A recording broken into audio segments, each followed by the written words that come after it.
In a couple of minutes, I'm going to be talking to Professor Jessica Green, who is a professor at U of T.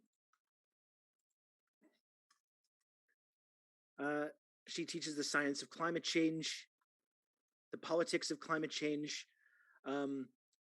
She's a board member of Harbinger Media Network. Yeah, that's right. It's a really serious thing. We got a board member, and Jessica's a board member of the network. Just an expert when it comes to climate policy.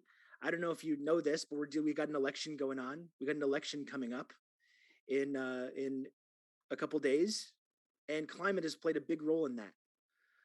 And obviously, it's an issue that we're all passionate about. So that's why it's going to be great to bring on Jessica to talk about all these climate policies that are getting bandied around. And I see she's joined us now. She's already joined us here on the stream. So, Jessica. Hey, what's up, Rob? Hey, not much. We're doing the telethon. Isn't this exciting? This is very exciting. I'm totally excited. Yeah, it's great. Thanks for doing it, man. Thanks for running the show. Of course. I mean, I appreciate the support that we've gotten from you, the network, and you've appeared on my podcast a couple times.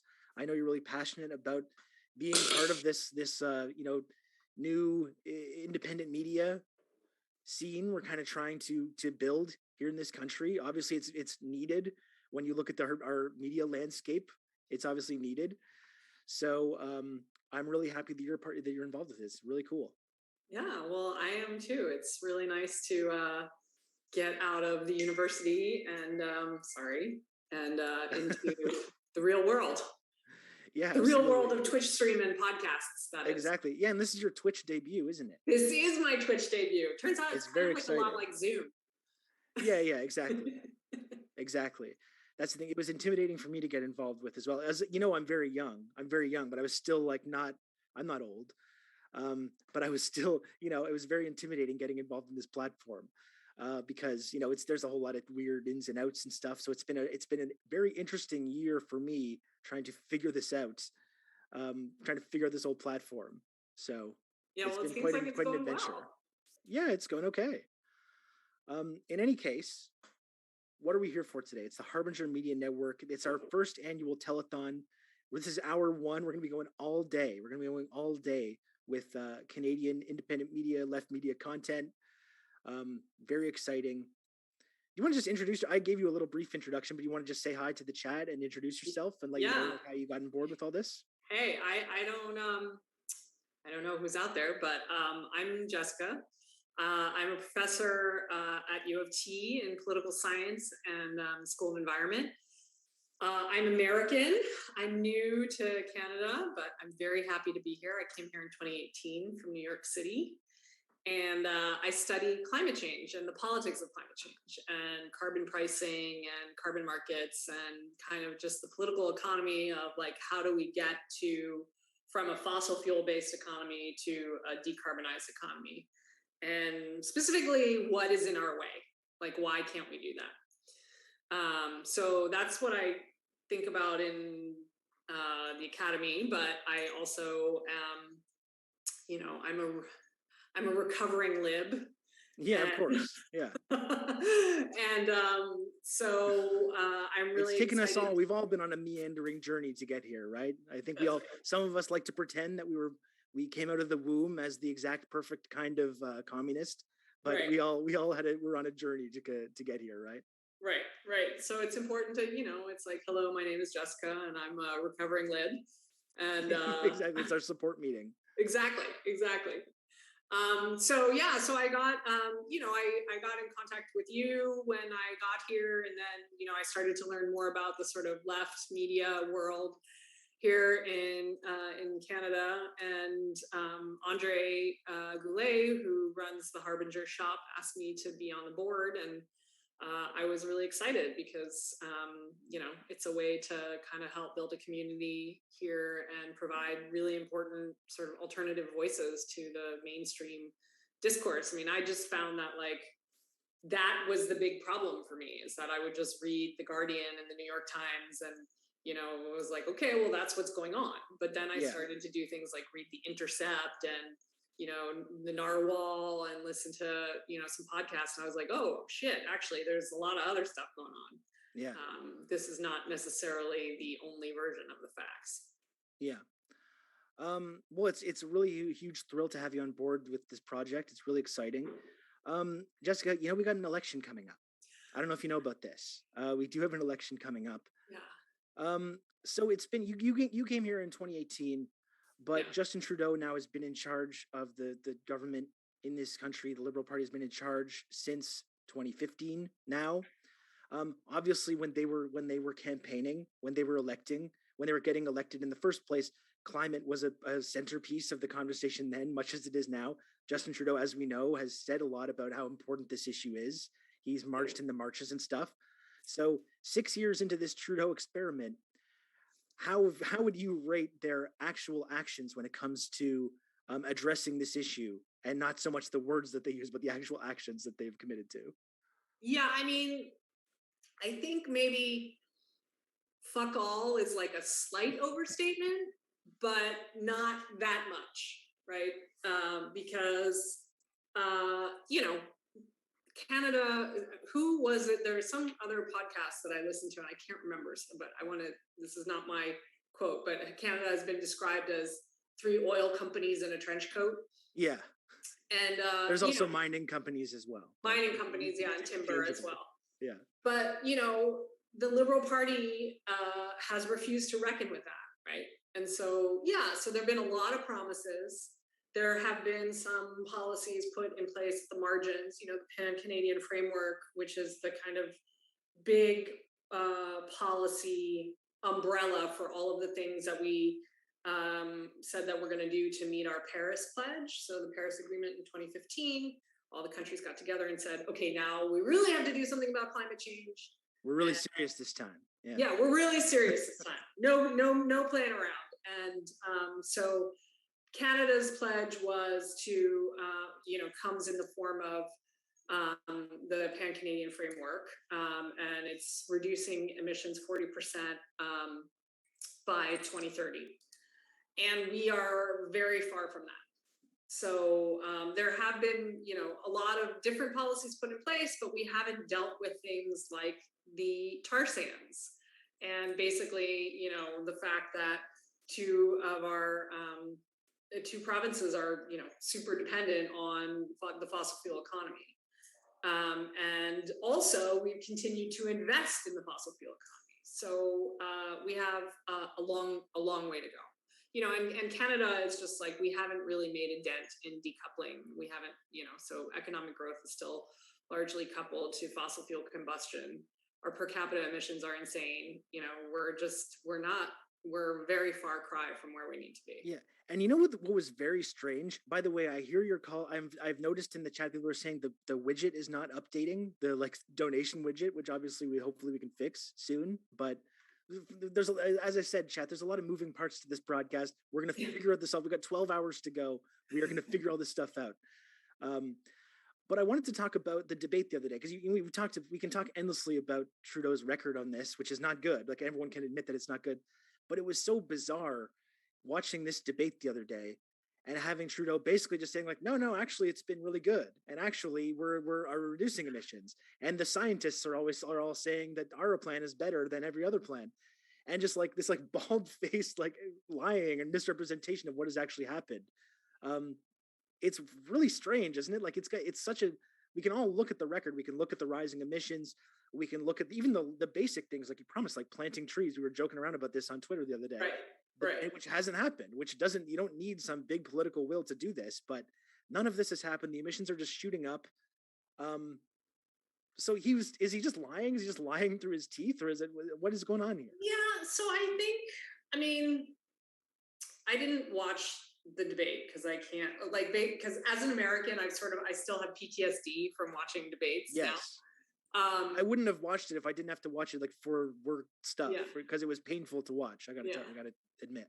I think that's a lot of it is just, it's just branding, right? That's his MO, is the brand of Trudeau is nice guy, handsome, a little bit playful, you can trust me, and so I think I think it's part branding, and it's part like there are a lot of people, and I've kind of interacted with these people, both in the academy and in the policy world, who honestly believe that climate change is a technical problem, right? And so if we just like do like tailpipes and like building standards and like plant some trees and stuff like that, we can address this problem. And I think that that belief is very pervasive, as opposed to saying that climate change is really a problem about justice, wealth inequality, work, and sort of class exploitation, right? And so if you believe the former model, I think you can sell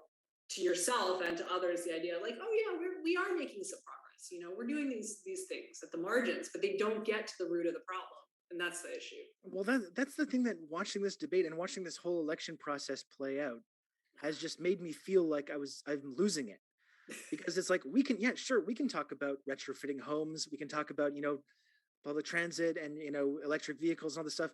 Sure, I mean, it's not like these things are completely not worth talking about, but the issue is that like we should have been having this conversation in the fucking 1990s. Yeah. Like, they were decades too late. We're still debating things that should have been a no-brainer solution decades ago, and we're far beyond in terms of like mitigating the potential crisis that we're heading into right now. In terms of mitigating that, we're so far beyond these like patchwork band-aids that we're still talking about in our debates. Like, we have Justin Trudeau saying we're going to hit these emissions targets by 2030. That's in 8 years. Like, we're heading into 2022 right now. That's not far away. That's not some distant point in the future. Yeah. This would make me feel completely crazy when I watch these debates play out, both in Canada and the United States, because it's a lot of the same stuff. Yeah, I mean, there is a lot of like auto gaslighting. It's like, oh yeah, we're gonna do like net zero, right? Net zero has become like this mantra. Yeah, exactly. Right? I mean, it is in the Paris Agreement. Like, basically, the commitment is that will be like the world will be net zero by 2050. But what that has turned into is this extremely complex shell game of like carbon accounting. And so I think you can, for some people, you can have that parallel dialogue and be like, oh yeah, we're doing this. But the buck has to stop somewhere. And it becomes, as you said, like if we had started actually tackling this problem in earnest 30 years ago, it would have been a lot less expensive for a variety of reasons. And now it's, a lot more expensive because the speed at which we're supposed to, undertake this transition. And also the fact that climate change is here, right? This summer was the absolute shit show. Like, the whole fucking world was on fire. Yes. Yes, it was. And everyone's like, well, it's going to be too expensive. Like, we can't have a carbon price and blah, blah, blah. It's like, well, actually, what are you comparing that to? Yeah. Like, the town of Lytton has been completely destroyed, right? So that's pretty expensive too. And that's going to keep happening. Yes. Yeah, I think that's the weird thing too. Like, a lot of, talk about like carbon pricing and this kind of stuff. This has been a sort of centerpiece of the neoliberal approach to climate change, advocated for by economists like that guy Mark Jacquard, who the Liberal Party are holding up as some like incontrovertible scientific evidence that things are good. But it's this like very neoliberal market-based idea. And we've had 5 years of these discussions. We've seen like reactionary conservative movements talk about carbon pricing like it's some like form of communism. Like, there's so they it's provided this thing that they can demagogue against. They can't even get on. These are like conservative solutions. These are conservative market-based solutions, which are in and of themselves adequate. But we spent the last 5 years having this protracted argument about carbon pricing, which has allowed, they've organized around this. You've organized around like demagoguing against this. Meanwhile, it hasn't even changed really our emissions. Our emissions have still continued to rise this whole time. So you've got to wonder at one point, like when people are going to accept that this approach, this market-based approach, is not really going to be enough ever to actually address the seriousness of the crisis. Well, it's interesting. So I write a lot about carbon pricing. It's interesting because when it first was floated as an idea, everyone was like, yes, this is what we have to do. And then it became clear for political reasons that you could never have a carbon price at the level that you would need it to actually really make meaningful change. So then, all the carbon pricing schemes got sort of watered down, and there's loopholes and the prices are lower. Like, the average price for carbon around the world, carbon is now priced in almost 25% of global emissions are priced under a carbon scheme, and the average price is less than $5 a ton, which is like a fucking joke. It's like a latte, you know. Yeah. Um, so yeah, so there was just this huge, like, this is the silver bullet, and then it's like, okay, it's not the silver bullet. Now everyone's like, oh well, we never said that it would just be carbon pricing. Like, we have to use that in concert with all of these other things. And it's, that, I mean, I think that speaks to your previous point about, like, oh yeah, electric cars and expanded public transit and building standards, like those are all good things. But this is, not only is this not going to fix the problem, it pisses off a lot of people, and it provides a rallying point for conservatives and others to either rile up opposition or co-opt the policy. Right? It's like, now that Exxon supports a carbon price, you can be damn sure that it's not an effective policy. Yeah, and now we're seeing like the Conservative Party in their kind of triangulation trying to appear more moderate. Now they're claiming that they support climate policies because now they're kind of slowly getting on board with this idea. And as you pointed out, if Exxon supports it, then it's probably a good indication that it's not the right way of doing things. Yeah. Yeah. And I think actually the conservatives have they've hit on something better than the liberals have, which is like, okay, we really need to connect this idea of climate with the bottom line for you, right? Like, we really need to connect this with jobs and the economy in a way that I think the liberals haven't. They're just like, oh, well, we're going to spread this cost around to all consumers by putting, having a carbon price, as opposed to saying, like, we understand that this is really going to affect your livelihood and we have to do something about that. Yeah. And another thing that seems to be happening too is so there's kind of a two-step here, a sleight of hand that's happening when it comes to carbon emissions, where since the 90s, we have offloaded a ton of our manufacturing industry to the third world, to places like China, India, Latin America, all over the third world, right? We've offloaded these industries. And then we're kind of using that to pat ourselves on the back for reducing emissions while simultaneously scolding places like China and India. We're going to go saying, look at China and India and how much they're polluting. While they're making all the cheap products which our whole economy relies on, right? That's been a central part of our sort of neoliberal climate approach. 100%, right? And I think, I don't know the exact figure, but I think it's like basically 15 to 20% of Chinese emissions are basically produced for export. So it's not like it's to service the global economy, right? And yeah, then we go around doing all this like China blaming, which is insane. So Europe now wants to, or is planning to, implement what's called a border adjustment mechanism. And basically it's saying, when Europe imports things from countries where there's no carbon price, you have to levy a fee to make sure that the price is basically, the price of the good is as if there were a carbon price in the other place. Does that make sense? Yes. So that would mean that like cheap Chinese, exports are going to become more expensive, and that is going to be a big change if and when it actually happens. I mean, Europe has passed, or the EU has passed this bill. They don't know how they're going to implement it, but that's going to spark a huge trade conflict for precisely this reason, right? We can't go around sort of blaming China anymore. And China's like, well, you wanted our stuff and now you're taxing it. So what, Yeah. It's, strap in. Carbon pricing is not over. It's just going to get more complicated.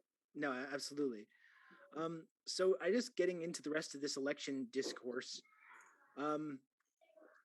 I mean, what can we even say about the Green Party? It seems like this should be the Green Party's time to show that they're really serious about this stuff, and it seems like they avoid talking about this at every step, right? Yeah. So I don't know the insider scoop, but certainly what is coming through in the mainstream media is bad.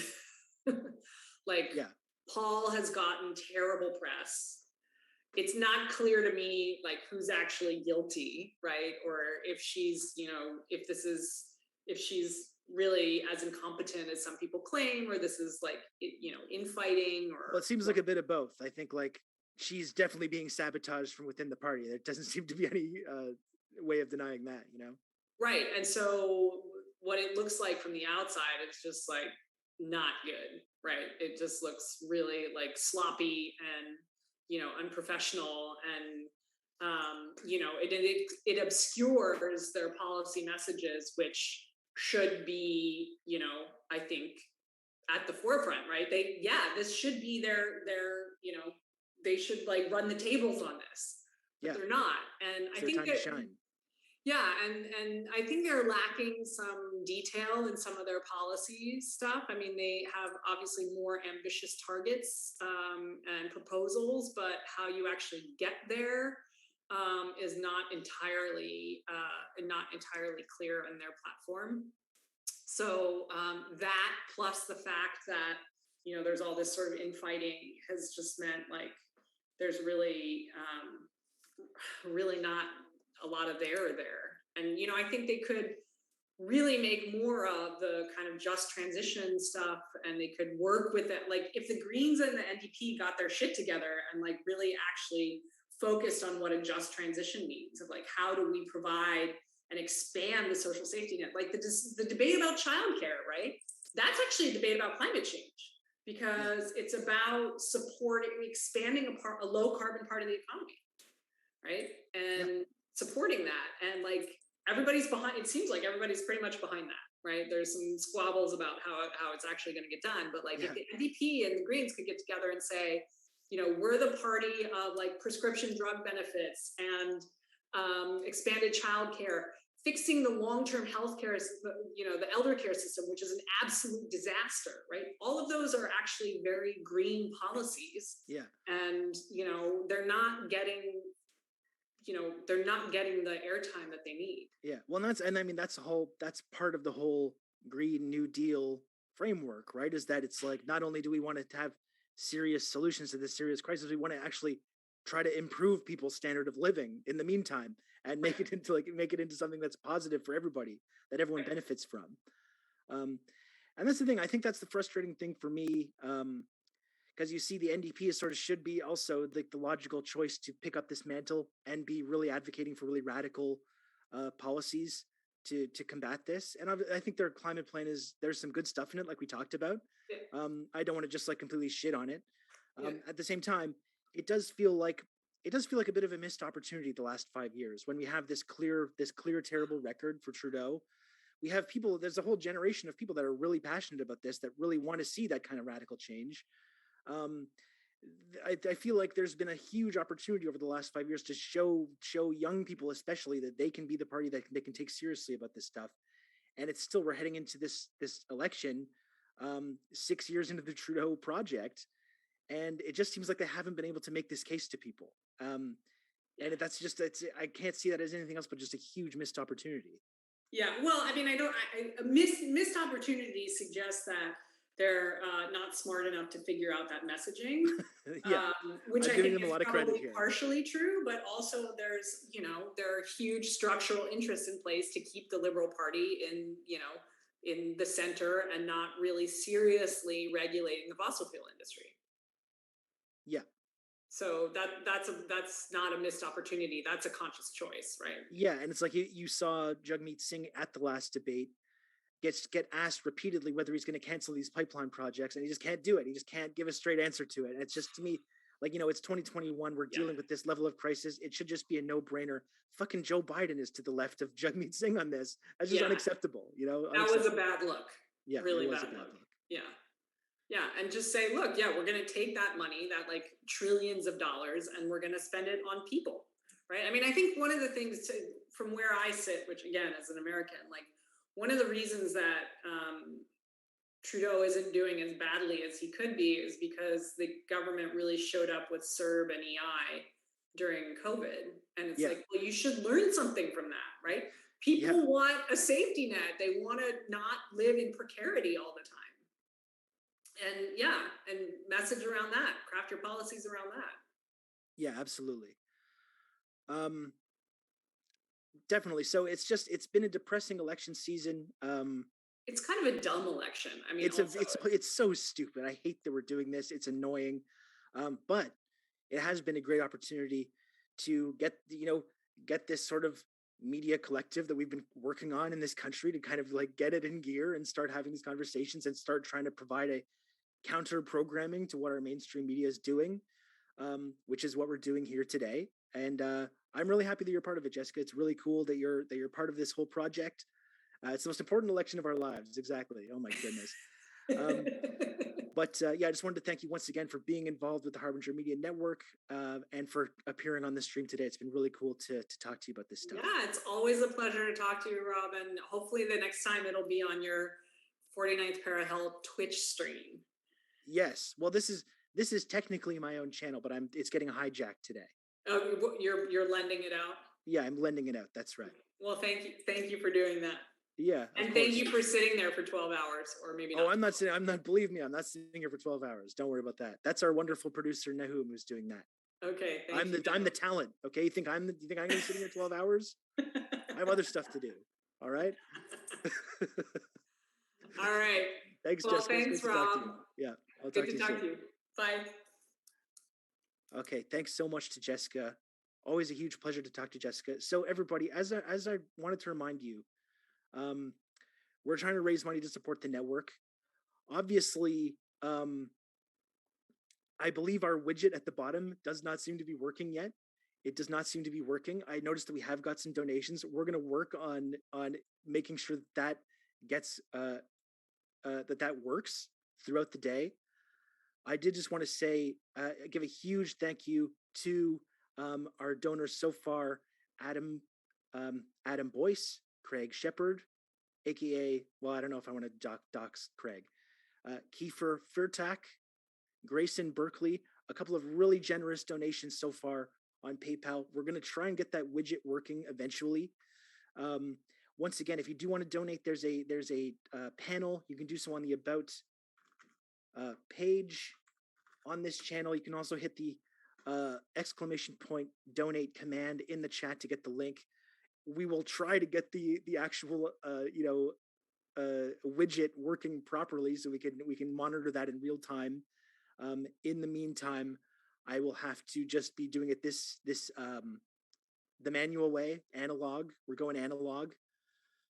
But again, please, Harbinger Media Network, 100% supported by listeners. We got no corporate funding, no big dark money donors. It's an amazing project to be a part of. I think it's a really incredible thing.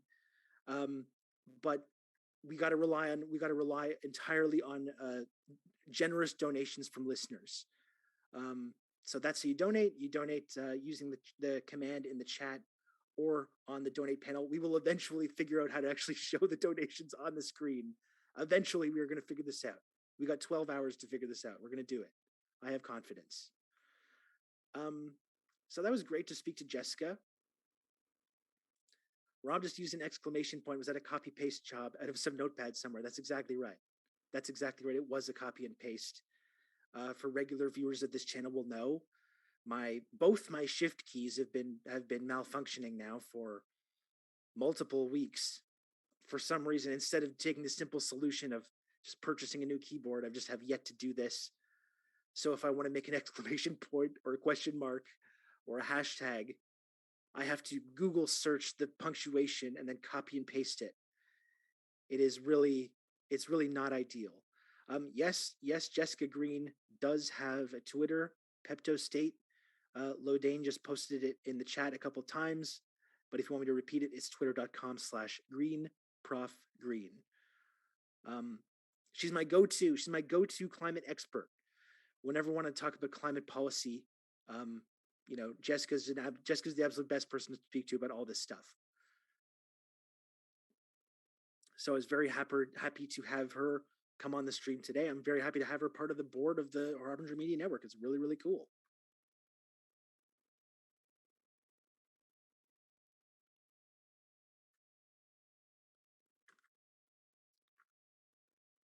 So coming up next, we do have managing editor from The Breach, Martin Lukacs. He's going to be joining us for a little bit. And again, on election night, on Monday, I am going to be hosting election coverage with The Breach. starting at 8 p.m. on Monday on the Breach's YouTube channel. Martin's an editor at the Breach, and a writer, also author of the book The Trudeau Formula. He is going to be joining us in like 10 minutes to talk to Martin. Always great to reconnect with him. Then after I speak with Martin, I'm going to be talking to the boys of Off Court Pod. It was another Harbinger Media Network podcast. They do amazing work talking about sports and socialism and when these things intersect. That's going to be fun. That's what's going on in my block. Is this the Celebrate Trudeau stream? Yes, it is. It is the Celebrate Trudeau stream. That's exactly what it is.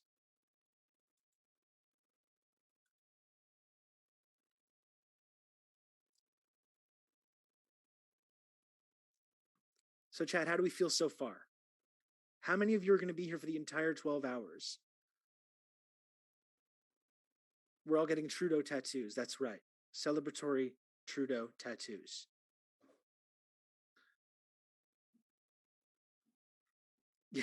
Just pure sock tattoos. You can count on me. You're going to have good old Rob to talk you through all this. Sports and socialism calls Gaddafi. My son as well, which was not planned. What are you doing? But you're not even wearing a shirt. Daddy. What are you doing? Daddy. What is it? Wait, Dad. Why? Wait, did the bad guy of Coco give Miguel's grandfather a special poisonous water and it poisoned his stomach? That's right. Yeah, he poisoned him. Very, very mean. Ernesto de la Cruz. But they were friends. But he wasn't a bad guy first. Yeah, well, I guess he was a bad guy, but he was kind of pretending not to be. And you're getting spoilers now. We're spoiling key plot points from the movie Coco, which you were just watching. Okay, can you go back? You want to say goodbye? Goodbye.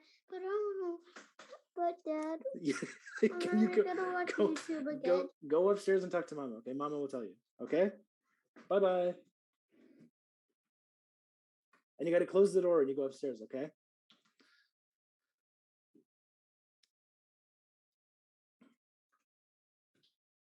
Sorry, everybody.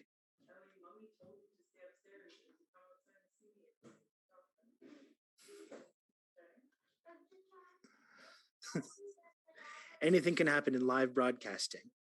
Anything can happen in live broadcasting, folks. Okay. So that was my son. He was just watching Coco, and I guess he was confused about the actions of the Coco character Ernesto de la Cruz. Good movie.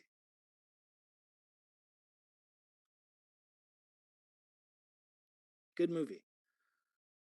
I noticed that Sebs resubscribed for 1 month to tier 1. Thank you, Sebs. Calls Gaddafi. I mean, I can ask the sports pod, the off-court pod boys about Gaddafi. I'm sure they have plenty to say about it. Although I will ask everyone who's a regular viewer of this channel, if you can, to avoid today. Let's just pretend this is not my channel at all today. Avoid today subscribing. You know, normally I harass you about subs and bits and things like this, friend coin and all the stuff that we talk about here. Try to avoid the subscriptions for today, because there's a whole other people that are involved in this channel, and we're trying to focus our fundraising efforts on the Harbinger Media Network, which you can don't unsubscribe. Definitely don't do that. Let's not get crazy. Here, okay? Don't unsubscribe. But if you do feel like you enjoy the content today and you want to donate, you can do so by hitting the ! donate command in the chat or finding the donate panel on the page.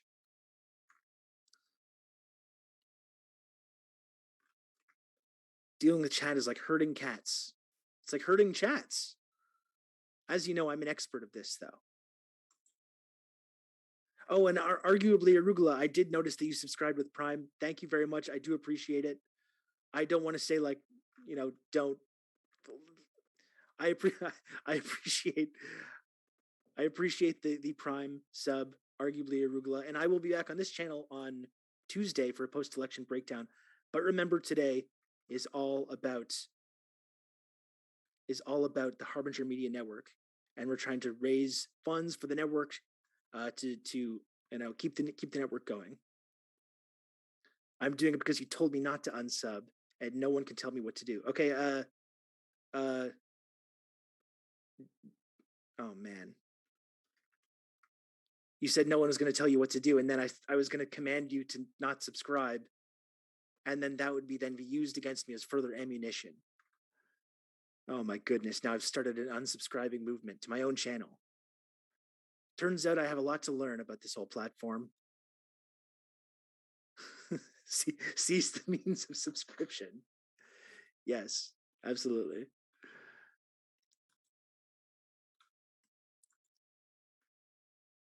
Just going to check these subscriptions. We're going to manually look at those. Okay.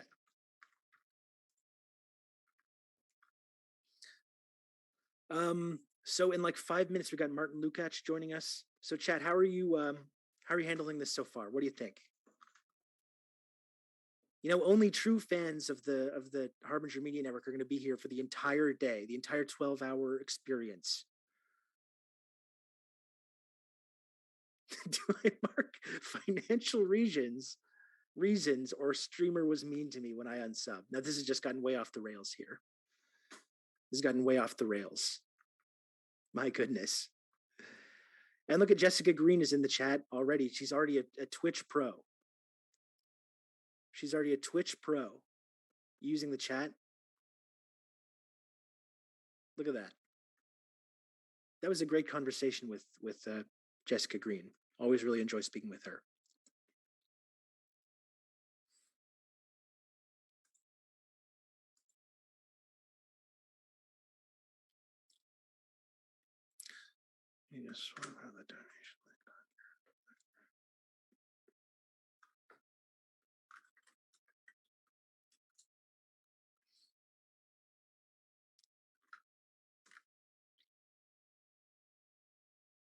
So who's ready for this election? We're all excited, right? We're all excited by this election. Who's pumped? Sound off in the chat if you're pumped about the coming Canadian election. I know I am. I'm just thrilled. I'm thrilled to be a part of it.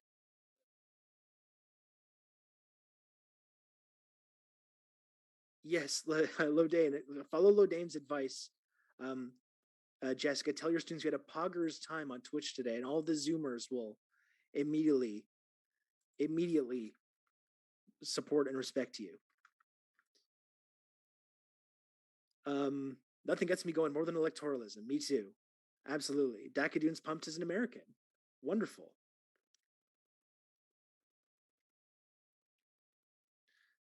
And by the way, I just want to also shout out Lodane. Lodane is a mod on my channel who works really hard to keep this community running. She's going to be helping out throughout the day, which I really appreciate. We've also got a mod, Kellingspree, as well, who's one of my colleague Jordan's mods, who should be showing up as well to help out.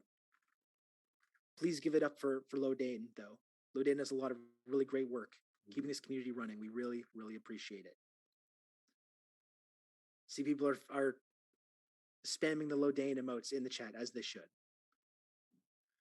Just donate to Harbinger Torkel 110. Thank you so much. Thank you so much for donating. We're going to work on getting the widget working.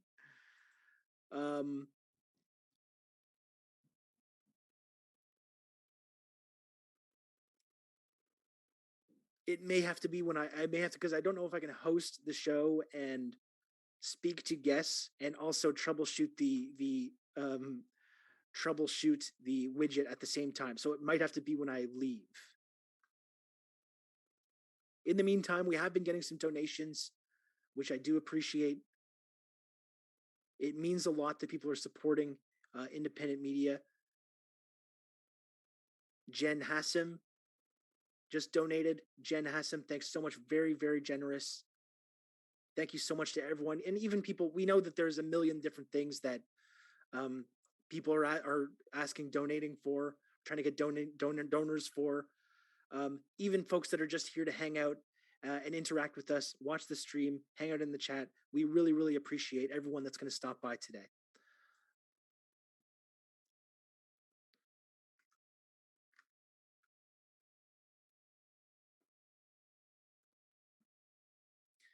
So Martin Lukacs should be joining us in just one moment.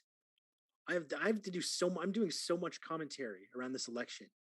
It's really amazing. I've done so many interviews about this.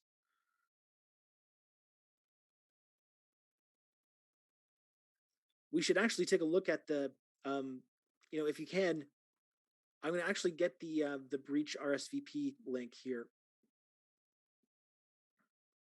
which I can post in the chat.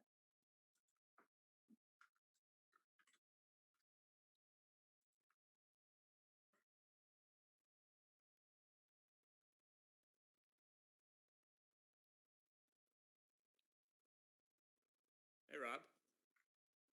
Oh, is Martin with us? Hold on, Martin, let me see if you're live. Martin, you're there? I'm here. Hey, how's it going?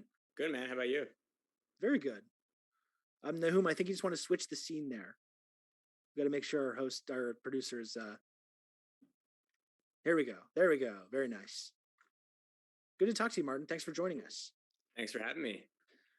I gave you a little bit of an introduction before you popped on, but you want to just say hello to the chat and introduce yourself? Hey, folks. I'm Martin Lukacs. I'm an editor with The Breach and an investigative journalist and activist.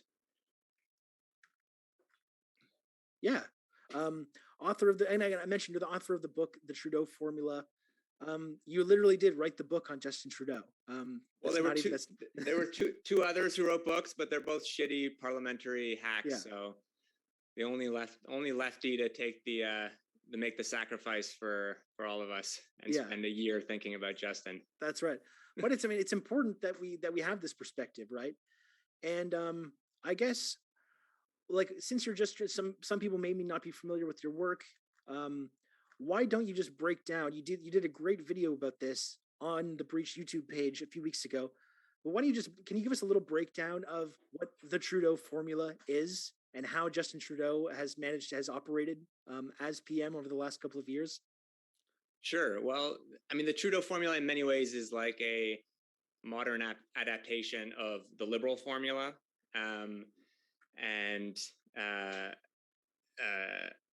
It involves essentially being all things to everyone, and basically, giving the broader population, certainly progressive Canadians, who I think make up the majority of the country, the sense that transformative change is on its way. And Justin, had that fresh-faced tantric yoga, progressive yuppie appeal to pull that off really well.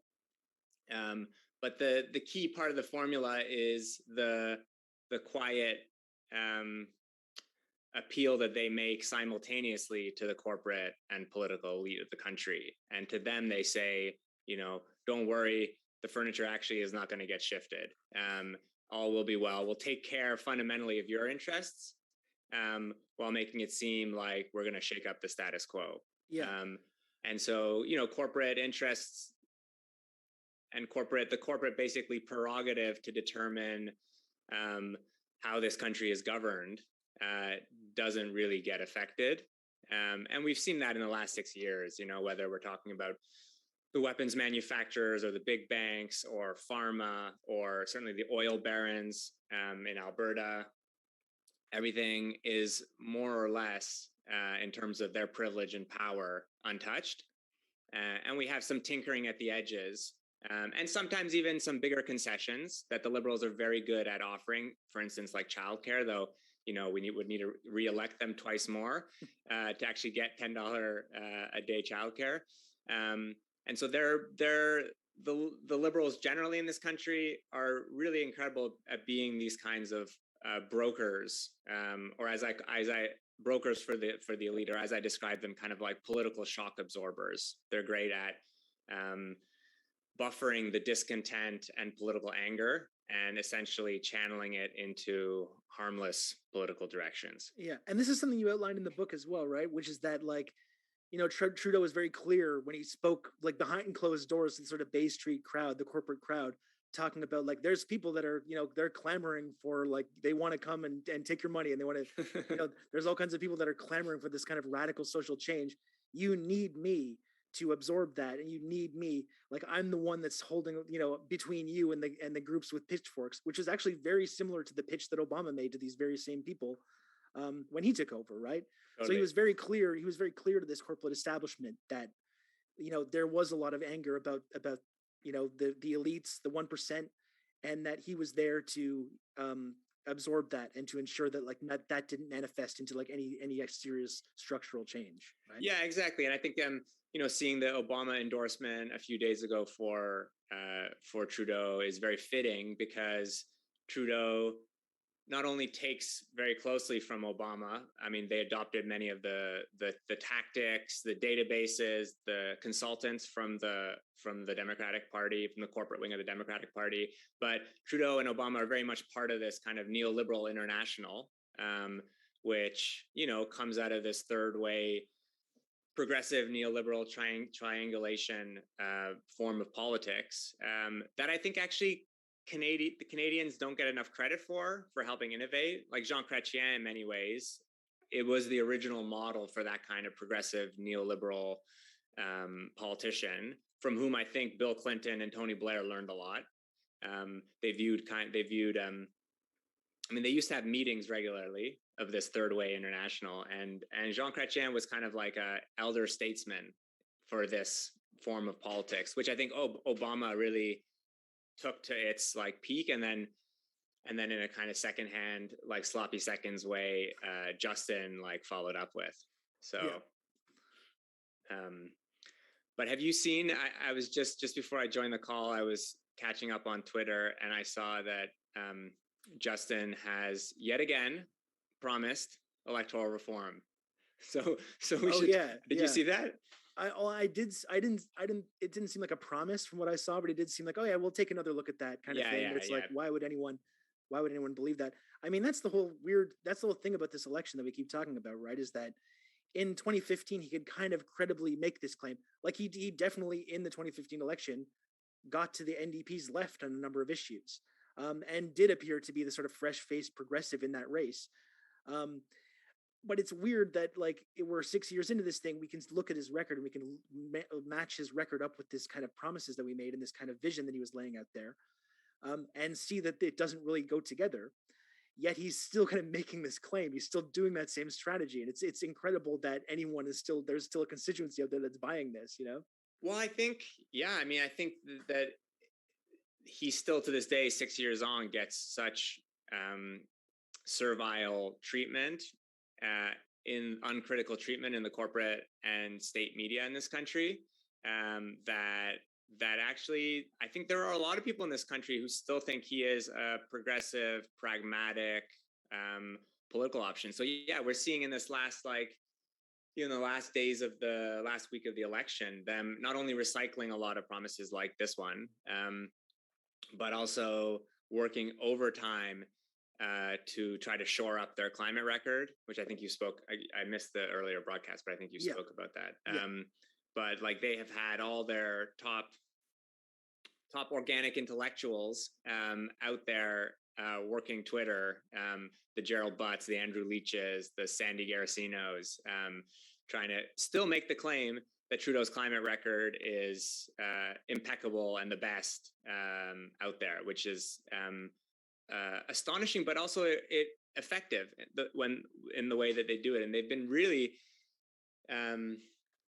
effective at kind of coordinating this, like, organic intellectual pylon the last week, at getting the right what they call validator voices, writing the op-eds that then they're referencing. I mean, Trudeau himself, like, I don't know how many million followers he has, but he was tweeting out like a blog post from Andrew Leach, citing, this independent expert on climate. Andrew Leach is not an expert. He's an economist. He's an economist, not a climate expert, and he's certainly not independent. He's deeply invested in neoliberal centrist politics and deeply invested in liberal governance in this country. And yet at the same time, like Trudeau and the liberals are wheeling him out as a validator voice. So it's on one hand it's quite desperate, but on the other hand it's still quite effective, because you see you see like the class of media class like amplifying this and being like, oh well, maybe Trudeau is our best bet for a climate a chance at combating the climate crisis. But honestly, like just go like rehearsing what the trajectory of the promise on electoral reform is, I think, a really interesting way of getting to the like absolute cynicism at the heart of liberal rule in this country. Because like it's worth going over, like back in 2015 how central that promise was to their progressive appeal. And like I remember someone did a count and they repeated the promise 1,813 times, like during that campaign. The last election under the first past the post was like one of his key slogans. Yes. But then the way they managed it, like over the next few years in Parliament, was fascinating. Like they held consultations, and then they refused to release the results of the consultations because they knew that they were in favor of proportional representation. And then when they were finally forced to release it, then they were like, well, we're going to do a second round of consultations, because the first round of consultations didn't go the way they wanted them to. And then they did this, like, I don't know if you remember, but they did this like pop psych survey for their second round, where they weren't directly asking people what system they wanted, what voting system they wanted. They asked them about their like values. So it actually generated no useful information. And then after basically like the people had voted the wrong way, they shifted tack and started basically adopting a right-wing line on proportional representation, which is that it's a dangerous, unstable system that would empower the far right, which is just not true at all. Like in proportional systems around the world, usually it's progressive parties who are empowered, and it's far more collaborative in terms of legislation. So and then we come to 2019, and then they kept quiet about it for a few years, and now he's like, in the home stretch, he's bringing it back. You were right to say that, less as a direct promise and more as like, if reelected, we'll look at it again. But but the way the media is covering it, like the headline in the article was, let me just pull it up. Trudeau says he remains open to electoral reform if liberals are reelected. Yeah. I mean, that's a golden headline, in this like key weekend. So they know what they're doing, that's for sure. Yeah.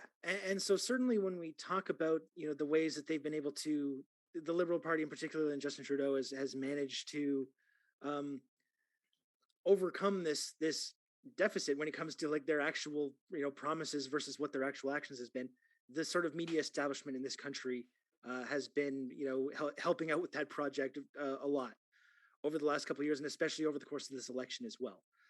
There's a deep synchronicity, I think, in especially the liberal wing of the media in this country. Like, I think for the reason that honeymoon was so prolonged initially was that I think many of the kind of establishment pundits and voices, they saw common cause in Trudeau and in the kind of national project that he had, like the burnishing of Canadian pride abroad. Like they felt a real stake in that, And then interestingly, I think the other wing of the Canadian media, the more conservative wing, are ones who are generally so out of touch with reality that they claim Trudeau is like, a closet Marxist who wants to shut down the tar sands. And that actually ends up reinforcing the very image of, a radical change maker that the liberals want to be projecting. So they either get their dinner handed to them completely, or, people play into their hands. So another similarity with Obama there as well. Yes. And also you can't really separate Trudeau from the fact that he was, the bulk of his time as prime minister was when Donald Trump was president as well, and he just every single day, just by nature of just showing up and not being a total moron every single day, not being a total racist moron, looked great and allowed people, especially people in the sort of liberal establishment in this country, to sort of take a certain amount of pride.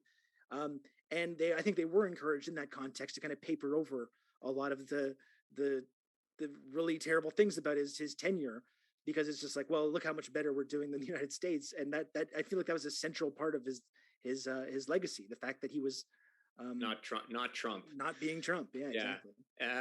Yeah, it's interesting now having Biden in the White House, someone who is like, a consummate conservative corporate like Democrat, but who's still to the left of Trudeau. And I think Trudeau doesn't have that like orange freakish like neo-fascist foil. So I think that's probably a big part of the reason he's lost that luster and shine. And it's much harder to pull off the kind of Trudeau formula, as it were, these days. Yes. Although it does seem still to be paying some dividends, maybe not the exact same as before. But so we talked about the media and the way that the media has played a large role in kind of rubber stamping his tenure as prime minister. And that's exactly what we're doing here today. That's why I've been interested in kind of helping to build alternative media institutions. And that's what The Breach is about as well, right? Do you want to just talk about what made you want to sort of make moves in this independent media space, and what The Breach is about and what we're hoping to accomplish there? Sure. Well, I mean, first off, like it's amazing to see this kind of like veritable renaissance happening in left media and independent media in this country. It's really exciting. And I think Harbinger has been playing a tremendous role in like convening and supporting a lot of the left podcast media that's happening. So I've been around independent media for almost 20 years, 15, 20 years. And like, let me tell you, it did not feel as hopeful back in 2005, 2006, when we were kind of at the tail end of the anti-globalization movement. And some of those initial experiments in independent media, like indie media, had started to kind of fizzle or go kind of like a little conspiratorial in some of the open source formats. And I was involved with a project called the Media Co-op in the Dominion, which was essentially an anarchist federation of independent outlets in Vancouver, Toronto, Montreal, and Halifax. And we did a bunch of, we published a magazine, and also like helped convene the indie media centers at things like the G20 in Toronto in 2010, or the Vancouver Olympics. And yeah, it was a slog and a hustle back then. There wasn't the same kind of public responsiveness and support for independent projects. I think like the membership-based model or the crowdfunding model of journalism just like wasn't common back then.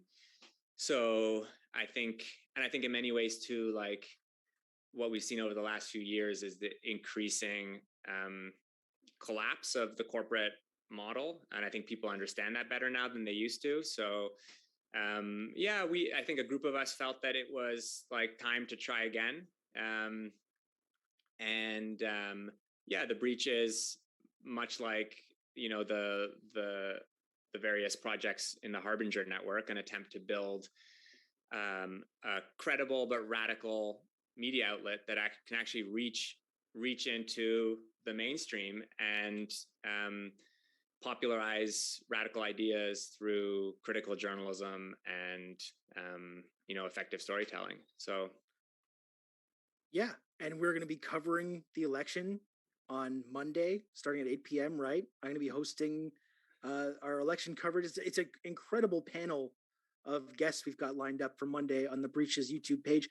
I posted the link in the chat a couple times. I'm going to post it again if you want to RSVP for that. I'm really looking forward to it. Again, the panel is going to be unbeatable. You just want to talk about who is going to be coming on Monday to help break down the election as it happens? So I think on our live broadcast. Yeah, there'll be L. Jones, who's a brilliant activist and writer and poet from the East Coast, Naomi Klein, Pam Palmater. You'll be hosting Riley Yesno, a really super smart Anishinaabe writer and researcher. Luke Savage will be there. Nora Loretto. Yeah, so it's a pretty and Naomi Klein. Oh, Naomi, did I not mention her? Yeah, Naomi that's Klein. the big. I guess that's probably the big draw lead with that for some of the listeners. Yeah, but I'm really looking forward to that broadcast. I think it's going to be really great. Like we were talking about, this is not something that even really existed. I think 5 years ago at the first election. I tried to get a little. You live streamed, of course. You should. I did the previous one. Yeah, the previous one in 2018. I did try to start dipping a toe in that world. It was kind of my first experience with one of these live streams. I've done many hundreds of hours of it since then. So it's really exciting for me personally just to be a part of that, and to be associated with the Breach. I think it's really cool. It's a really cool project. So I'm looking forward to it. Martin, thanks for coming on the. No worries, man. There's some folks who are what's really got me excited is there's some folks who are doing like screenings. Like there's a guerrilla screening in Toronto happening, and I know some folks in Montreal are also doing home viewings. And like one friend just messaged me yesterday saying that he's got like a lefty bingo card set up for all his friends with like words like austerity. So every time we use our favorite buzzwords, like someone's going to win at his house. So all right. So that's pretty cool. You probably don't turn it into a drinking game because that could get dangerous when we talk about some of these buzzwords. It's going to be dangerous for people. Cool. Well, thanks for having me on. Yeah, of course, Martin. Always great to talk to you. And I'll see you on Monday at the Breach Studios. It's going to be really cool. Totally. Good luck with the rest of the telethon. All right. Take Cheers. care, man. Martin Lukacs, everyone. Thanks so much to Martin. Very, very cool. Always a pleasure to speak to him. We're doing good. This telethon's off to a great start. For some reason, I had to change my title, the title of the stream. Hopefully that's working now. Again, I think we removed the widget for donors. We're going to try and fix that at some point. Eventually, we're going to get that back. Just remind everyone, though, once again. Hold on, I just have to get my exclamation point here. I have to copy and paste my exclamation point, as one does. Again, if you want to support the work that we're doing here on the Harbinger Media Network, so many really great content creators are part of this network. So many great podcasts. I can't even fucking name them all. Alberta Advantage, Big Shiny Takes. We have the exclusive Harbinger Society Presents podcast. The audio version of my stream, the Rob Rousseau Show, that's on there. Please, and also you can use the Harbinger command as well in the chat if you want to just go to the network site to see all the different shows, all the amazing content creators that are part of the network. It's a really, really incredible thing to be a part of. So, and again, it's completely 100% supported by listeners, no corporate backing, no dark money funding the Harbinger Media Network.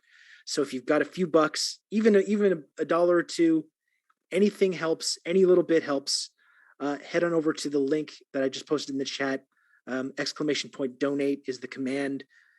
Head over to the chat and please, if you can, donate. Really, really, it really helps. Every little bit helps. Biggerwig says, I have a yearly subscription to Harbinger and it changed my life. You'd be a real dummy not to sign up. And I think that's maybe a little bit harsh language. Obviously, this is a family stream. It's a family media network. That's going to just be a warning, Biggerwig. No, it's not big, no big deal. Obviously we all make mistakes, but let's try to make sure we tone down the rhetoric a little bit. But it's true though. It is true. It is true. It's life-changing. It is life-changing. And like Martin said, it's just like, in terms of the independent media landscape in Canada, this stuff just did not exist. even 5 years ago, but yeah, 5-10 years ago, this did not exist. There's no independent media scene such as it is. Obviously, a few things like Martin was mentioning, a few disparate attempts to create something like this. But everything that we're seeing right now with the whole podcasting community in Canada, Harbinger Media, The Breach, all of this stuff is really, there's kind of a renaissance going on. It's all really emerged over the last couple of years. It's a really, really exciting thing to be a part of. I'm so, so proud to be a part of it. But again, all this stuff, it's 100% supported by listeners. That's why we're doing this telethon. So I encourage everyone to donate if they can, but even those of you that are hanging around in the chat and watching the content today, we really love you and appreciate you as well. Maybe not quite as much as those that can donate. Maybe it's not quite the same level of love and appreciation, but it's like very close. Okay, you're the level right below, which is still something to be proud of. That's still something you should be proud of.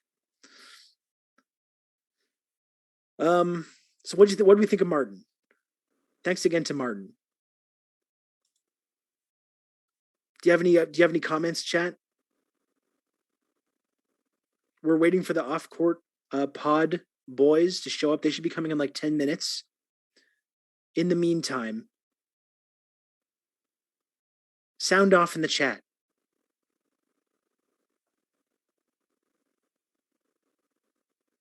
What do we think? What do we think about all this stuff? Just wanted to say I'm a big fan of the Tech Won't Save Us podcast on Harbinger. Another one of the absolutely incredible podcasts as part of this network. Paris Marks, I've talked to him a number of times. He came on my podcast a few months ago to talk about Jeff Bezos. He came on my stream again a while ago to talk about the fake billionaire space race. I love Paris Marks. Tech Won't Save Us, an incredible podcast. Award-winning.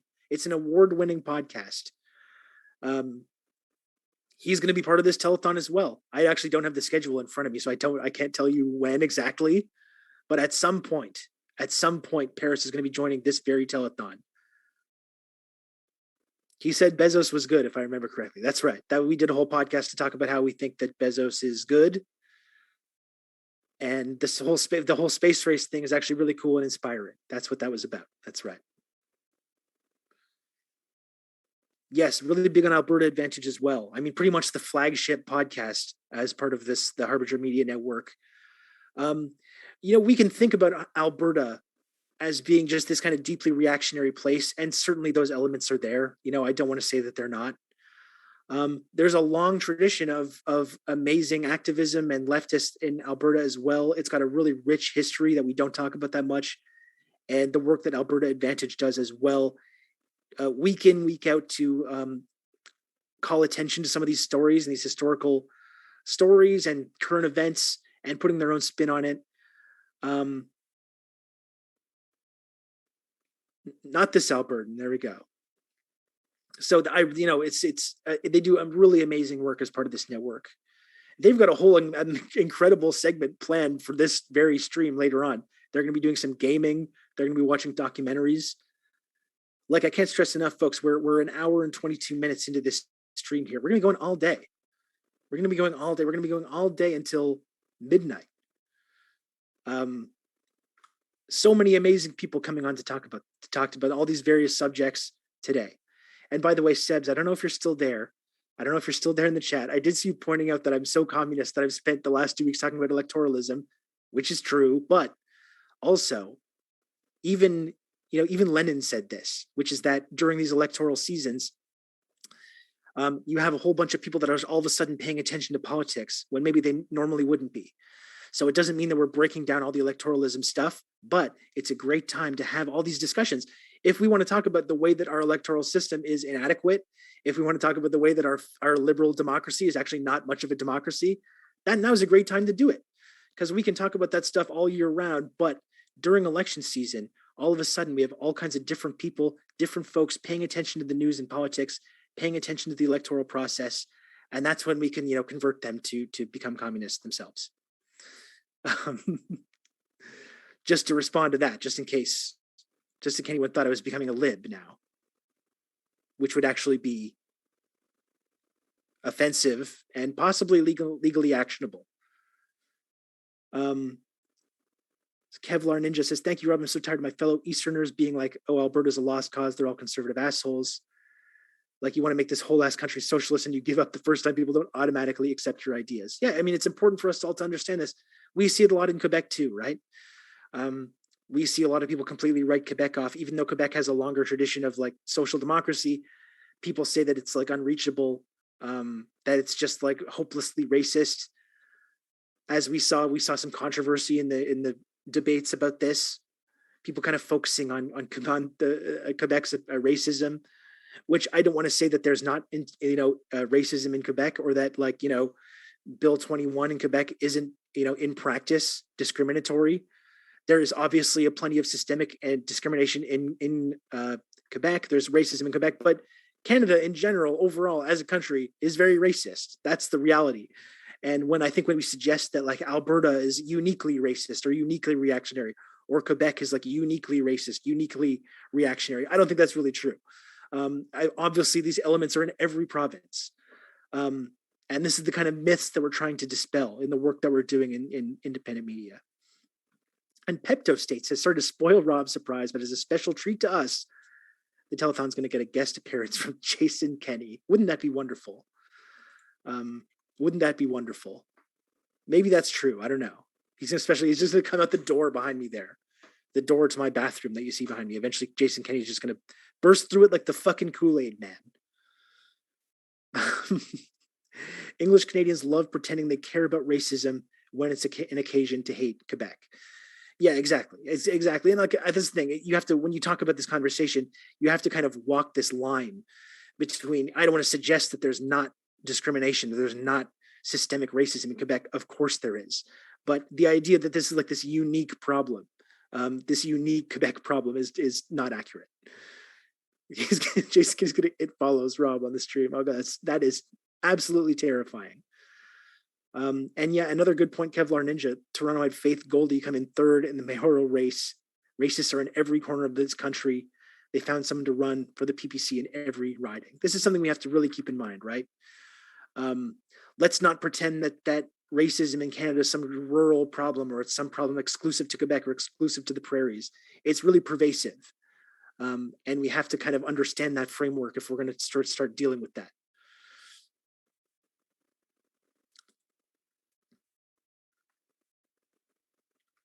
He's going to do the walk behind Rob like Trump in the 2016 debates. Oh my gosh. Just outrageous. Absolutely outrageous. Okay, let me just get in. So let me just test this. I saw Lodane fussing around with the... Okay, I see. So we're going to get a different guest command each time. That's interesting. Okay. I'm actually just going to throw that in.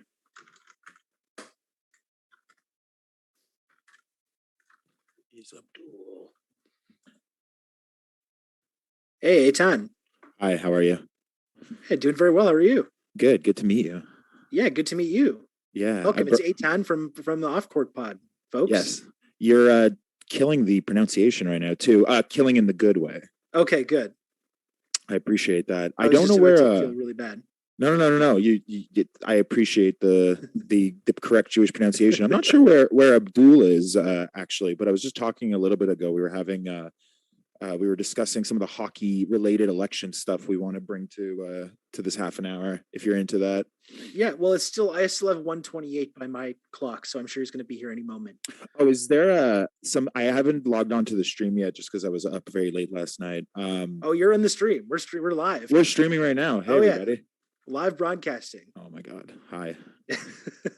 Do you just want, Eitan, do you want to just introduce yourself and talk, let everyone know who you are and what the podcast is? Of course. I'm going to go very briefly while you're doing that. I'm just going to go run behind myself to go get an energy drink. Hell yeah. And I'll be right back. Hell yeah, everybody. I am Eitan. My co-host Abdul is very late, but I know that he's a little bit, he's dropped about 30 pounds in the past couple weeks. I'm not sure where his energy levels are at, but he is destroying his journey to beating his pre-diabetic diagnosis, which we are very happy with. But we are both the co-hosts of the Off Court Podcast, a podcast about the political economy of sports. We've had 2 seasons with the Harbinger Media Network recently.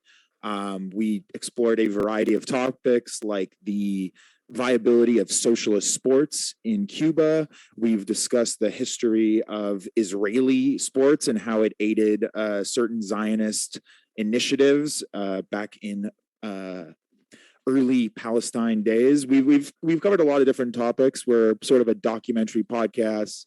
We take a few months to really put in deep research into sports related topics that people who maybe aren't sports fans would be interested in. We try to cover more so the politics than the stats and the analytics and just the human stories behind everything. Abdul brings the strong academia and writing background, and I am just there to talk shit. I do a bit of research, but yeah, that's us, and we're stoked about the telethon and supporting Harbinger today. Yeah, absolutely. Well, it's really cool to have you involved in the telethon. Very cool. I guess before Abdul gets here, Eitan, I gotta ask you. This is gonna really this is what people really tuned in for.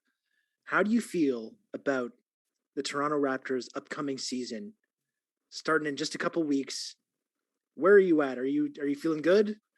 Yeah, I think the past 2 seasons since the championship have just we've all gone through this emotional downturn as Raptors fans. You know, we got the big moment, and then we had the fun redemption, run it back season, and then last season was just so deflating. Felt like being a Raptors fan from about 12 years ago, and we're still rebuilding, and just nobody cares about us again. And now we're back to that place. Although being very online on Raptors Twitter, me and Abdul, we've noticed that there has been a shift emotionally in Raptors fans, where we are embodying some of that very strong immigrant Nigerian energy from Masai finally. And we're actually believing in ourselves as I've noticed the Raptors fans are becoming even bigger assholes and trolls to other fan bases online. So I'm really excited because I think the vibes are very strong going into the season. I have no idea what's going to happen. You know, there was that meme going around of 10 Spider-Mans pointing at each other with all the sizes of all of our players. If people don't know, all the 6'9" guys with huge long arms. Yeah, exactly. We're basically an army of 6'9" guys. So I'm excited. I have zero idea if we're going to be any good whatsoever. There's a world where we're the worst team. There's a world where we're in the second round fighting the Brooklyn Nets or something like that. Regardless, the vibes are immaculate right now. Yeah, the vibes are very good. I agree. I will go to my grave believing that run it back season they would have returned to the championship. And that obviously, the pandemic, there's been a number of terrible consequences. That obviously the worst consequence to that was that the season was interrupted. I do believe that they looked fantastic prior to the pandemic starting.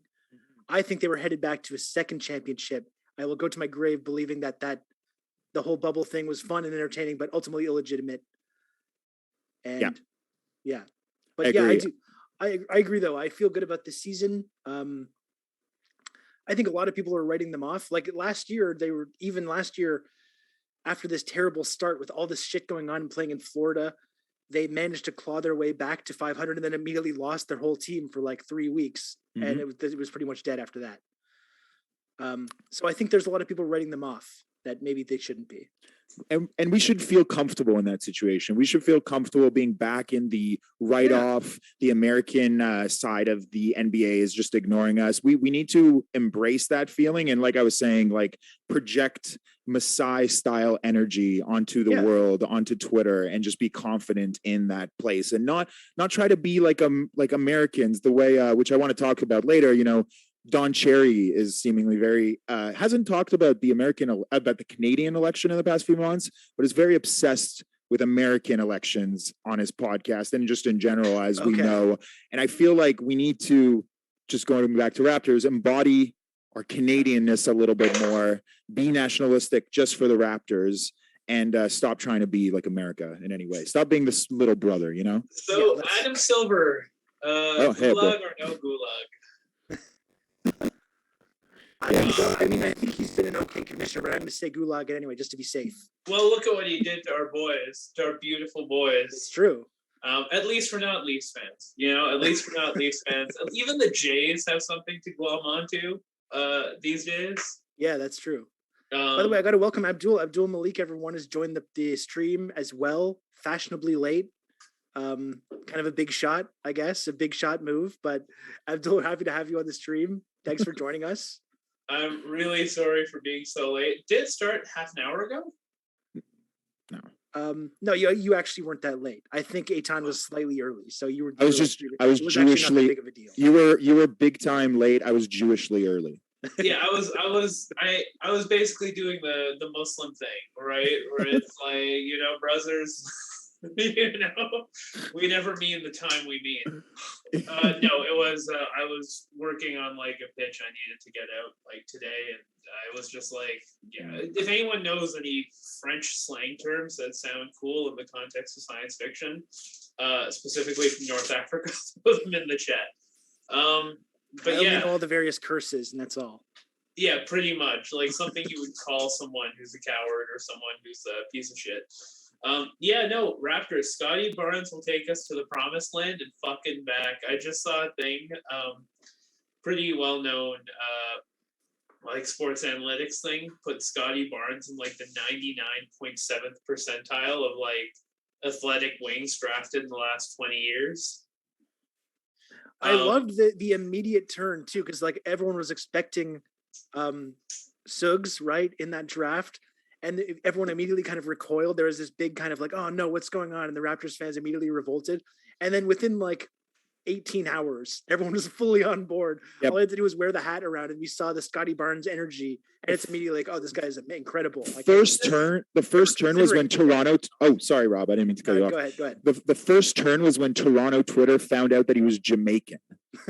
Yes, real jerk, baby. Yeah.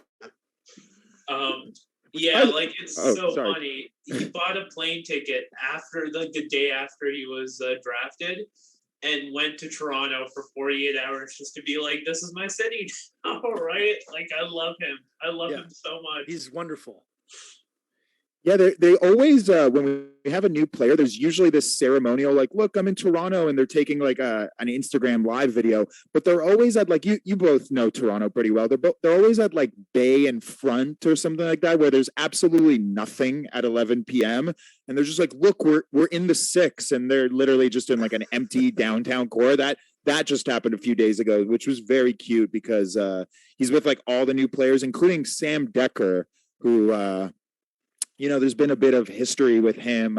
Famously was told, who was it? J.R. Smith said that Sam Decker told him some, quote, MAGA shit in the locker room a few years ago. But Scotty Barnes is embracing him. So Scotty Barnes is also making Toronto like Sam Decker somehow. So he has this very powerful energy to him. Apparently, Decker's politics have completely turned around. Okay. Apparently some time away I'm a big believer in restorative justice. Yeah. And as long as he drops 10, 5, and 2 a game, he can do whatever he wants. That's the restorative justice. He can go on the I saw him doing party. An interview. I saw him doing an interview the other day, and he made sure to mention these Winnipeg and Calgary and Ottawa and all these different Canadian cities, and how it was cool to be a part of the whole sort of national team thing. That was cool. Canada is fake, but basketball is real. That's my hot take on real. Like the Raptors being Canada's team or whatever. Like, I don't like the implications of that, but also like, I mean, they're still, like it's still one of those things. It's like, yeah, it's a community. I don't like the whole idea of like it being representative of like Canadian ideals, but it's like, it's nice to have a coast to coast community around like something like a basketball team where it's not like you're not celebrating genocide, right? Yeah. Just like casual labor abuse or whatever, but like you're not celebrating like this like settler state on the grounds of it being a settler state. It's funny when we were talking about like what to talk about here. One of the things I was thinking about was like the CFL is going on right now. Eitan and I know a lot about the CFL because of this podcast. Apparently, we've made some enemies, and CFL media, which is unhinged. Yeah, you say one thing wrong, and they'll write you an essay over email telling you why you're a piece of shit. Yeah, I even got a DM, and like I'm pretty ambiguous online about my affiliation with podcasts and sports, and somehow a CFL writer from like Winnipeg found me to let me know about all the errors I had made. I think I gave him the thumbs up emoji as a response. You left him on red. Yeah, but it's funny because like the CFL is very specifically one of those things that's a political lightning rod for like affirming support in your base. You know what I mean? Like, what was it? Brad Wall basically built a big part of his image over like off of the Rough Riders, you know, drinking from the Grey Cup, like going to games constantly, like he's an expert in the Rough Riders or whatever, right? He like made sure that that team was always close to him in like a big and meaningful way. It's like when they said Brad Wall is Saskatchewan, right? It's like they met as Saskatchewan as like Rough Riders and Grain. Like it's pretty incredible how like that very specific, like actually kind of shitty league, is like so essential to like regional politics in this country. Especially that region, like Alberta, Saskatchewan, Saskatoon. And I am not saying that all CFL fans are right wing, but I mean, those regions also have very, they have very strong support for, the People's Party of Canada is basically the NDP in those regions in terms of like being able to gain momentum. So I'm not making any connections. I'm not saying anything general, but I'm stating facts here, you know? It's funny. I was just in Jasper like 2 weeks ago for a couple of days, like being on my healthy boy shit. And like in those small towns around Jasper, like Edson, Hinton, like real like tourist stops along the way type shit. Even a little outside of that, it's two parties that you see: PPC and Maverick Party. I don't think they're going to win any seats, but I actually wouldn't be surprised just off the eye test if they come in second in a bunch of these places. Yeah, I've been seeing PPC t-shirts in Toronto worn by a very diverse coalition of people. My fucking neighbor has a PPC sign on his goddamn lawn. My fucking family, when I went to go for Rosh Hashanah in Thornhill, which is a very Jewish suburb of Toronto. Is that where Drake's from too? No, Drake is from Forest Hill, which is the Midtown Jewish neighborhood of Toronto, where my rich relatives live. So I have a few degrees of separation from Drake. But yeah, there were a lot of PPC signs in Thornhill, which was very interesting. Which is very also Zionist region. And when I brought that up at Rosh Hashanah, the only question my family had was, "Is he Jewish?" Which the answer was yes. My favorite Drake album is 2014 Forest Hills Kibbutz. It's a fucking terrible joke. But yeah, I hope the stream is going well so far, Rob. It's going very well. And I just want to remind everyone, our widget is broken. I know it kind of looks like we're getting killed out here and not raising money. We actually are getting a number of really generous donations. We're going to fix the widget eventually. Just want to remind everyone, though, if they want to donate, Off Court Pod is a huge part of what we're doing at Harbinger Media Network. A number of really wonderful podcasts involved with this. 100% listener supported. If you can donate, there's a donate link on the About section of this Twitch channel. You can also hit the donate command in the chat. Every little bit helps everyone watching. Again, it's a lot of work to put this network together. We got some associated costs. That's what we're trying to do here today. Just reminding everyone, this is doing my professional hosting plugs I hear. If you like Off Court Podcasts, donate. This thing is a nightmare to make. It's really fun. Yeah. I think you guys do an amazing amount of work and research onto these episodes. Like, it's really incredible. I think we might be moving away from a season format to a record when we have the time format. Yeah. And maybe when events sort of come together to make something relevant. We'll see. We're not Sure, but yeah, we the 2 last seasons we had a lot of adrenaline, I think, to get them done in such short periods of time. Yeah, and more time because of the pandemic. Now that things are reopening, me and Abdul has joined me as a student as well. So I dropped out of school. Again? No. When I had 3 credits left, I dropped out of film school. Spent 8 years clawing my way into a new career as a screenwriter, and now I'm going to school for funsies, taking a degree in African history, because it was better than Canadian history and European history, which were the other 2 options offered. But yeah, like it's online, Athabasca University, Alberta, baby. 2 credits a semester, and I'm gonna take like 6 years to finish it. But yeah, like it's one of those things where I think like we have a list of episodes, and when we actually end up doing the research for them, we'll just record and release like pretty close together. Yeah. And the reason I really appreciate what you guys do is because we're talking about there's this really reactionary streak in this country, and there's a huge reactionary streak in sports fandom. And I think if you're someone who identifies more with the left, it's really easy to just like dismiss everything you see from the sports world, because it's like, well, this is just the purview of these racist weirdos that I don't want to have any association with. And I think it's really cool the work that you guys do to kind of dispel some of that and to create a space for people that believe in more left-wing politics and also care about sports ball at the same time. It's an important project because I think it helps people that are part of that world to get exposed to these ideas that we want to hopefully expose them to. If you're a leftist who doesn't follow sports or sort of dismisses it or doesn't realize that you can both like enjoy something that's not like political but also have like a politically critical relationship with it, like your brain poison, right? Like I think that sports are such a good fucking release for a lot of there's a great take. I think I've mentioned this before. Nathan Coleman Lamb, amazing writer. His show The End of Sport is absolutely incredible. He's a professor at Duke, and he has this great take that athletes are care workers. Yeah, I remember you mentioning that to me. Which is so fucking good because it hits the nail on the head so well. It's fun. I will say it's a lot of work. Like I've been sitting on like 2 books on Calgary Stampede I've read, but I haven't actually organized my fucking notes. And that is the only thing holding us back from recording, and I feel like a jackass. Yeah.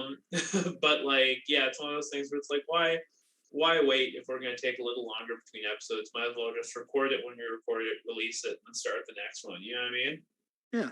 I'm doing the same thing with my research right now on Liverpool anti-fascist soccer. So it is all good, Abdul. And we've made 2 seasons that I think are sort of, for the most part, timeless in terms of episodes. So I also, we were talking about this, that we want to maybe re-promote episodes and bring them back to light because they're just there with, great research that is not really bound by time, except for the fact that usually me and Abdul open every episode with something that is happening to us in sports or culture right at that moment. But it's a great little time capsule. Yeah. It's one of those things, Rob, we got to do on your stream is open up basketball GM, like that browser-based GM game, and do a rebuild of the 2019 Raptors. Yes. How soon can you win a chip? I have put, by the way, the game starts whenever you want it to start, and I'm currently on a season that's in the year 3,371. So that should tell you what I do for fun. It's all just like cyborgs ripping each other apart. They're in the Matrix. At that the salary cap has not changed though. Stagflation is fucking real. So what have you guys been working? What was the last thing you guys were working on? Was it so you mentioned Don Cherry? I know you did an episode on that. Yeah, and an episode on Cuba recently. What have you been working on specifically? The Cuba stuff is so much fun, by the way, because it's like Cuba is like if you want your favorite sports leagues to be not like predatory and exploitative, Cuba built that model. Like they have a league that's very similar to the MLB, but is just so much better in every conceivable way and stuff like that. Like I wrote a piece for this recently. We have 2 great episodes on Cuba and like Fidel and stuff like that. Though like that's a great place to start with the podcast. Mm-hmm. Yeah, the 2 episodes that Abdul researched are great, and the Jacobin piece is a really good companion. I had mentioned Don Cherry earlier because when we had done our Don Cherry episode, me and Abdul split the duties. He had read a bunch of his books, which, to be honest, I thought sounded like the worst option, but then I had to listen to his entire podcast, which we mentioned in our episode, is a family-run operation with his grandson, the co-host, his granddaughter, the other co-host, and then a third grandson that never speaks, producing the whole show. So I'm still subscribed to the podcast, and I kind of skimmed all the episodes from the past 2 months. Back when we did our episode, it was mostly about Don Cherry's politics and his opinions about Trump. He loved talking about Trump when he first launched the podcast because, you know, he got sort of launched into the post cancellation pipeline. You know, he gets canceled off Sportsnet. He's immediately on Tucker Carlson talking about it. But strangely, in the past few months, he has not mentioned the Canadian election one time in any fashion, not in passing, I think, either, which prompted Abdul, when I told them about this, to ask, is Don Cherry quietly People's Party of Canada supporter? I think so. I think so. I think he's someone who's probably felt ostracized by a lot of his Conservative Party, like abandoning him, because their base, like, it's funny because especially if you're in the Toronto bubble, a lot of South Asians and like East Asian people can be quite like progressive, you know, like a lot of Chinatown vote, well, progressive, you know, a lot of Chinatown, I'm not going to call the NDP progressive, but like a lot of people in Chinatown like vote, you know, maybe liberal, a lot of times they vote NDP, right? Stuff like that. But it's like the Conservative Party is reliant on like rich South Asians who bring over hordes of family members and exploit them on like blueberry mansions in BC, or who like flip real estate in Calgary, right? Like they can't afford to have an that kind of anti-immigrant stance that Don Cherry promotes. Whereas the PPC can, because I don't think I've met maybe 2 you know, PPPOCs out there, right?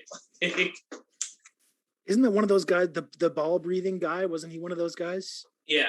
Yeah, he's Middle Eastern or something, I believe, right? Or Turkish. Oh, don't get me started on the fucking Turks. I know. I don't know what I want to talk about. Enes Kanter or... Wait, it's even funnier because Enes Fuck Kanter, to the traitor Gulen. Yeah, he's great friends with... he's great friends... That's good. He's great friends with Jagmeet Singh, but he just spoke at APAC.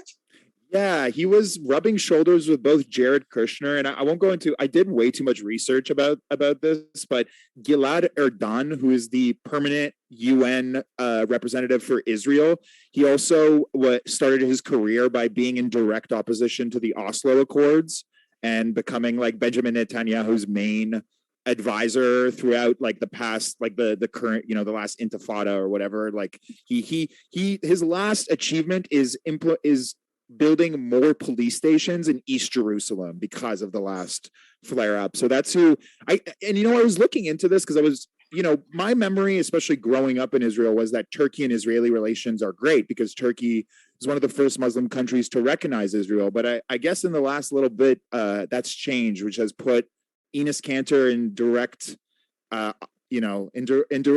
co-sign territory with people like Jared Kushner and this Gilad fella, which is related to the election a little bit because very recently Justin Trudeau helped Enes Kanter come and play against the Toronto Raptors while he was a member of the Celtics, and he thanked Justin Trudeau for helping him get there because, you know, Enes Kanter killed him. Yeah, and that too. Photo ops constantly. Like Jagmeet Singh posted like a thing being like, Enes Kanter is helping me with my jump shot. And I'm like, he is the last basketball player on earth you want helping you with your jump shot. It's also really funny with Enes because it's like on one hand it's very easy to support him because he's like, I fucking hate Turkey, I fucking hate the establishment. It's like, yes, Enes, like please join me in Rojava. And then Rojava. And then the other part of it is like, no, he's part of some like hyper reactionary like Islamic cult. Like he's part of this like super reactionary strain of like Turkish Islam that is like antithetical to both like Turkish Orthodoxy or a Kurdish freedom. So it's like, yeah, like on one hand you're like, yeah, we love this. On the other hand, it's like, no, Enos, you're actually worse. It's like finding out someone you know hates the Liberal Party, but on the other side of the spectrum, right? Yeah. He might be the most like just based on all that, he might be one of the most political NBA players, right? We don't agree with his politics. You know, to us, maybe Mahmoud Abdul Rauf would be the most political NBA player who we agree with. But then Enos has like actual victim of cancel culture. Yeah, exactly. Cancel culture bad. Official here. No. His house was burned down by the KKK. Yeah, actually, so never mind. Maybe he is the most political, and Enos is like faux political, APAC political, which is just war hawk shit. Yeah, with you're gonna see, Sam Decker and Enos Cantor taking photo ops together, and like Enos's IG post or Decker's IG post be like one of the good ones. Yeah, it's weird. Like Turkey's a weird place, and Enos is just a fucking weird ass guy, start to finish. I also like Kyrie. Kyrie's political in a good way, right? Yeah. Although we had that cryptic post about masks, I was starting to be like, no, Kyrie, no. But I love that. It's such a litmus test for like your own politics. Like Kyrie is actually reflecting you, because it could be one of like 3 or 4 song references. It could be an anti-mask thing. It could be more spiritual than that. It could be about him. No one knows. Yeah, wanting a trade out of Brooklyn or whatever, right? Like, Kyrie is whatever you think Kyrie is. He's this like fluid Schrodinger's cat type of personality where you can just like throw your hopes and dreams or failures on Kyrie Irving. He's hard not to love, though. I do respect players who are just openly contemptuous of like the entire establishment of like the leagues. You know what I mean? Yeah. Like it's very satisfying to see that. There was that. Well, just his willingness to just like not play because he wanted to attend some like activist meeting, Zoom call or something. Like that's incredibly cool. Like there's no other NBA player that's doing that kind of stuff. We had that great episode on Off Court with the Cuba stuff. It was like one of the Miami Marlins general managers got fired for being pro Castro in Miami. And he was just like, yeah, America's a war criminal country. I fucking love Castro. Like, we can't. Like, I think that's actually one of the reasons, like, if you ask me, I think that's one of the reasons their popularity has declined so badly. Like, they built a new stadium and they can't even get it to like 30% capacity on like good days. I mean, the team also sucks right now. But like, yeah, like it definitely, there's a, I know correlation is not causation, but a decline definitely started after that, which I do like. I do like that this guy's like love of Cuban sports is the death of a fucking backwards ass poverty franchise in the Gusano capital of the world. Oh my God.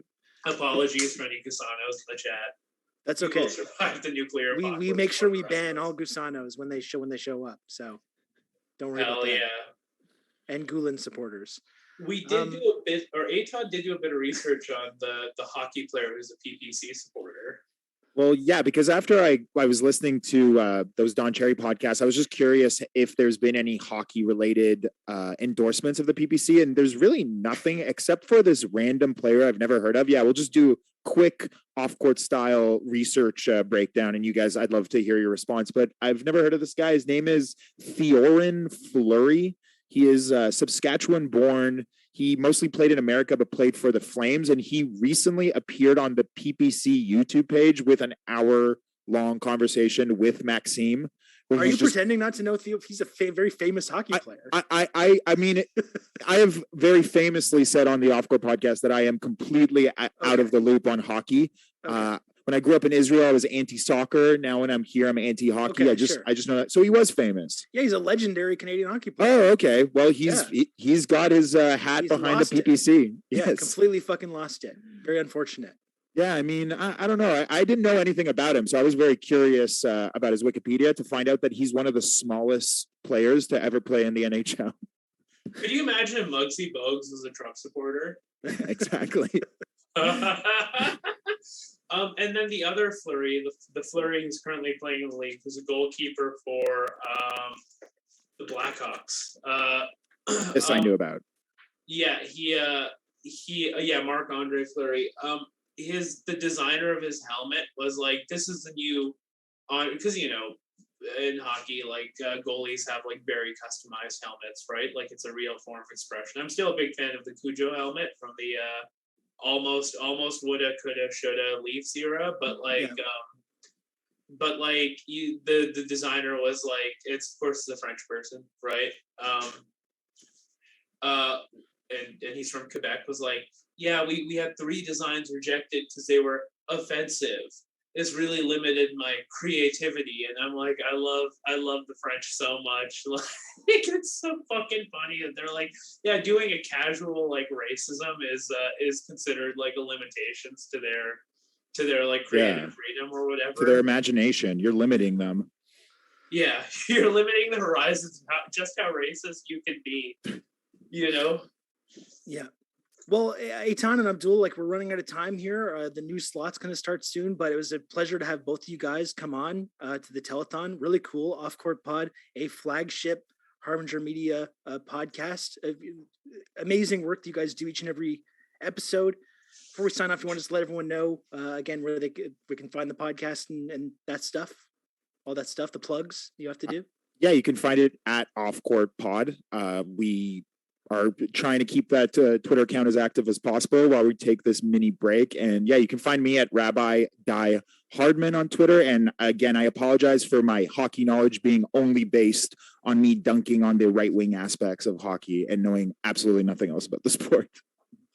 Yeah, you can find me on Twitter at Socialist Raptor. You might just want to mute basketball or Raptors if you follow me and don't care about it. Yeah, you can, if you're in Calgary, film I wrote is playing at SIF, Calgary International Film Festival next weekend. It'll be in wide release probably in November or December. So run, don't walk to the theaters with your mask and hand sanitizer, and keep your eyes peeled for some other stuff. Back to the movies, like Tom Cruise. We love the movies, folks. All right. Well, both of you guys are gonna have to come back on the stream, on my stream, and when the season starts, so we can do maybe a regular Raptors segment, because I love to talk about the Raptors. I'm cultivating this very small niche of communist Raptors fans that we can have these conversations. So pleasure to have both of you guys come on and talk about the season as it progresses. Stoked to be on. Take it easy, King. Thanks, Rob. Bye, guys. Bye. Take care. Okay, that was wonderful. I absolutely love Off Court Pod. Love Eitan and Abdul. Very happy that they could both join us today.